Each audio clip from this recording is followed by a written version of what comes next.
Cuando en Romanos y Gálatas dice obras de la ley, no significa los mandamientos del Creador. El original en griego aparece como ergo nomou.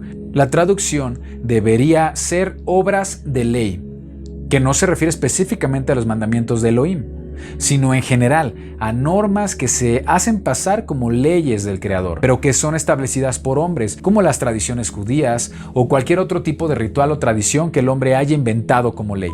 ¿Qué son las obras de la ley? Obras de la ley no es la ley de Moisés.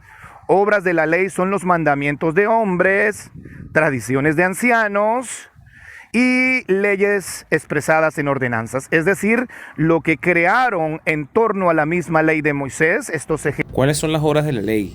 Son los mandamientos de hombres y las costumbres de los ancianos, como enseñan los falsos maestros judaizantes, o las obras de la ley son las que están escritas en la ley de Moisés. Gálatas 2:16. Sabiendo que el hombre no es justificado por las obras de la ley, sino por la fe de Jesucristo. Nosotros también hemos creído en Jesucristo para ser justificados por la fe de Cristo y no por las obras de la ley, por cuanto por las obras de la ley nadie será justificado. Veamos qué dicen los eruditos bíblicos más respetados y reconocidos a nivel mundial sobre este verso. Martinus de Boer, con un doctorado en el Seminario Teológico de Union, que en la actualidad es autoridad en el libro de Gálatas, escribe lo siguiente: las obras de la ley son todos y cada uno de los actos requeridos por la ley mosaica. Joseph Fitzmayer, con un doctorado en Johns Hopkins University, que es reconocido como uno de los eruditos bíblicos más respetados e importantes del siglo XX, escribió: las obras de la ley se refiere a las cosas prescritas o requeridas por la ley mosaica.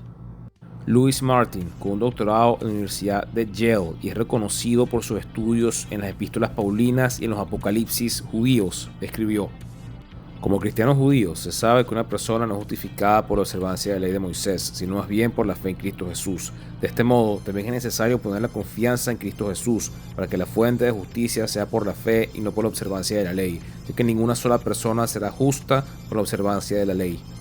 Al escuchar entonces la carta de Pablo, los gálatas entendieron que él se refiere a las obras de la ley como la observancia de la ley mosaica.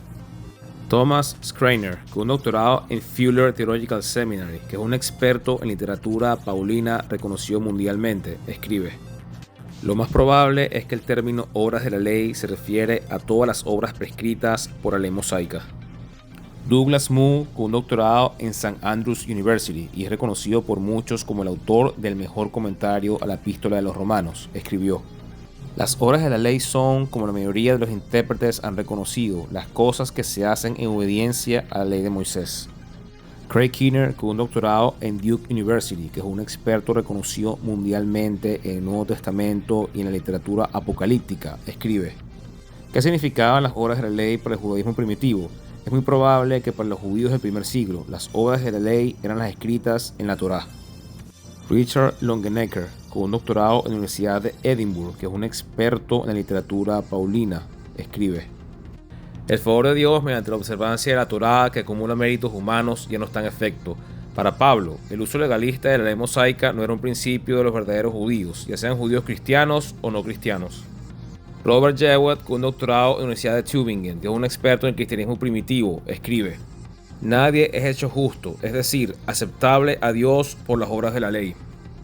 Y concluyo con Hans Dieter, con un doctorado en la Universidad de Mainz, que es un experto en literatura paulina y un teólogo muy respetado a nivel mundial, escribe: la justificación en la carne solo se puede por medio de las obras de la Torá, pero Pablo explica que por medio de las obras de la Torá nadie será justificado. El único canal de justicia para con Dios es la fe en Jesús, no bajo los esfuerzos humanos por las obras de la Torá. La salvación solamente es posible a través del sacrificio de Jesucristo en la cruz del Calvario. Y como dijo el apóstol Pablo, por las obras de la ley nadie será justificado para con Dios. Gracias por este video. Dios te bendiga.